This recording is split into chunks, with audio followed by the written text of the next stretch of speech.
Before you watch this video, don't forget to subscribe my channel, The Credible Advice. अस्सलाम वालेकुम everyone, कैसे हैं आप सब लोग? इंशाल्लाह ठीक ही होंगे।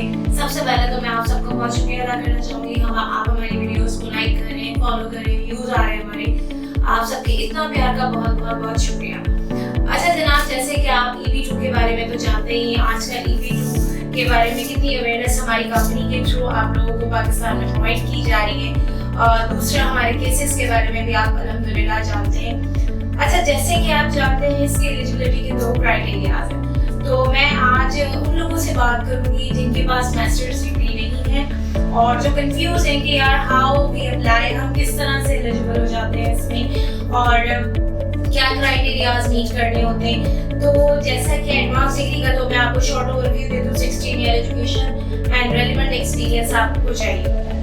इसकी दूसरी साइड आते हैं उन लोगों के लिए जिनके पास 16 ईयर एजुकेशन नहीं है, जिनके पास 4 ईयर बैचलर नहीं है, जस्ट 2 इयर्स बैचलर है। मींस उनकी क्वालिफिकेशन 16 ईयर नहीं बल्कि 14 ईयर है। तो उनके लिए यूएस ने एक एडवांस डिग्री कैटेगरी निकाली थी, एक्सेप्शनल में हम उनके क्राइटेरियाज डिफाइन करते हैं। मिनिमम 7 क्राइटेरियाज हैं जिसमें से कोई भी 3 अगर आप मीट करते हैं तो आप उसमें अप्लाई कर सकते हैं। अब वो 3 क्राइटेरिया क्या है, वो 7 क्राइटेरिया क्या है, किस तरह से आप अप्लाई कर सकते हैं, ये सब चीजें मैं आपको बताऊंगी। बट पहले मैं आपको ये बता दूं कि हमारे पाकिस्तान में बहुत सारे ऐसे कंसल्टेंट्स हैं जो जिनकी प्रोफाइल जो हमारे क्लाइंट्स हैं वो हमारे पास आते हैं, हम उनकी प्रोफाइल की इवैल्यूएट करते हैं, उन्हें उनकी एलिजिबिलिटी क्राइटेरिया बताते हैं।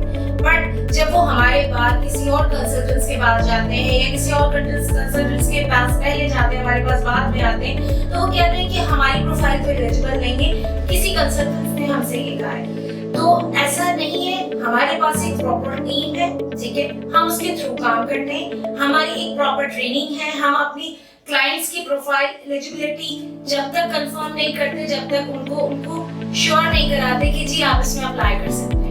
एलिजिबिलिटी क्राइटेरियाज को मैं एडवांस डिग्री आपसे एक्सप्लेन कर चुकी हूँ, एक्सेप्शनल मैं एक्सप्लेन करूंगी। अब आप अपनी प्रोफाइल खुद इवैल्यूएट कीजिएगा। इसमें सबसे पहले मैं अगर आपको बताऊं तो आपकी एजुकेशन 14 ईयर होनी चाहिए। आप 2 इयर्स बैचलर भी हो सकते हैं और इसमें आप जैसे BSc किया है, BCom किया है, BA किया है। अच्छा, BCom BA और जो BSc वाले, इनका ये क्वेश्चन आता है नॉर्मली कि क्या हम सिर्फ BCom किया है तो बैंकिंग फील्ड में ही हमारा एक्सपीरियंस होना चाहिए, या हमने BA किया है तो हम आर्ट्स में ही अपना अप्लाई कर सकते हैं, या हमने BSc किया है तो हम अपनी ही फील्ड में हमारा एक्सपीरियंस होना चाहिए। जी देखिए, अब आप BCom पढ़ते हैं, BCom में आप कितने कोर्सेज पढ़ रहे होते हैं? आप उसमें हिस्ट्री पढ़ रहे होते हैं, इकोनॉमिक्स पढ़ रहे होते हैं, बैंकिंग पढ़ रहे होते हैं और उसमें आप डिफरेंट कोर्सेज रीड कर रहे होते हैं। तो आपका एक्सपीरियंस एडमिन में भी हो सकता है, हिस्ट्री में भी हो सकता है, आप एयरलाइन से बिलोंग करते हैं तो भी आप कर सकते हैं, ठीक है। इसी तरह BA वाले वो आर्ट्स के अलावा भी अपनी कैटेगरीज में परफॉर्म कर सकते हैं, उनका एक्सपीरियंस उसके साथ रिलेट होता है, ठीक है। सबसे पहले तो रेलेवेंसी आप देखें कि जो कोर्सेज आपने पढ़े हैं वो उससे रेलेवेंट है आपका एक्सपीरियंस।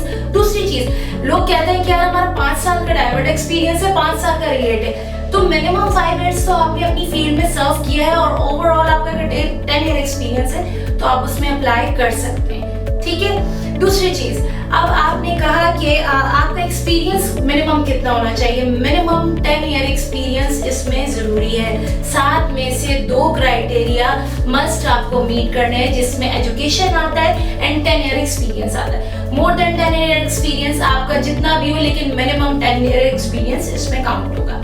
तीसरी चीज आती है जी, उसमें ये होता है कि सैलरी हमारी कितनी होनी चाहिए। देखिए, आपके लेवल पे अगर आप एडमिन मैनेजर हैं, आपके लेवल पे अगर 4 मैनेजर काम कर रहे हैं और आपकी सैलरी उनसे ज्यादा है तो आप एक कमांडेड सैलरी ले रहे हैं। मींस अगर उनकी 60,000 सैलरी है और आप 80 से 90,000 ले रहे हैं तो you are taking commanded salary, तो आपकी वो सैलरी इसमें वैल्यूएट करेगी, ठीक है। आपकी एजुकेशन हो गई, आपका एक्सपीरियंस हो गया, आपकी सैलरी हो गई।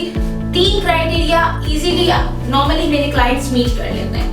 उसके बाद आता है चौथा क्राइटेरिया जी, आपका रिकमेंडेशन लेटर्स।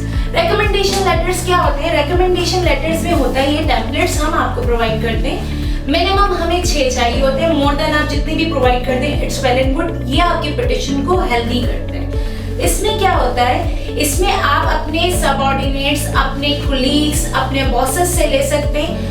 कोशिश कीजिए आउट ऑफ द जो ऑर्गेनाइजेशन लोग हैं, जो आपको जानते हैं, बाय नेचर जानते हैं, बाय वर्किंग जानते हैं, उनसे भी लीजिए। क्योंकि उसमें ये होता है कि वो ये देखते हैं कि आपके साथ काम करने वाले लोग तो आपको रेकमेंड कर ही रहे हैं, लेकिन जो आपके साथ काम नहीं करते वो भी आपकी अपीयरेंस, आपके अखलाक के बारे में रेकमेंड कर रहे होते हैं, जो एक प्लस पॉइंट होता है। ये आपके पिटिशन को इनहेंस करता है।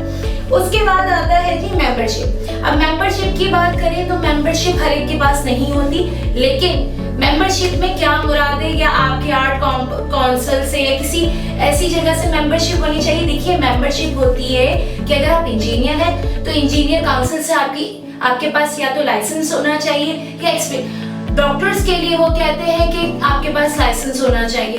तो ये कुछ चीजें हैं जो रिलेट करती हैं। बाकी दो हैं, आपका बिजनेस होना चाहिए या आपके पास कोई ऐसी एबिलिटी होनी चाहिए जो दूसरों से आपको डिफरेंट करती हो।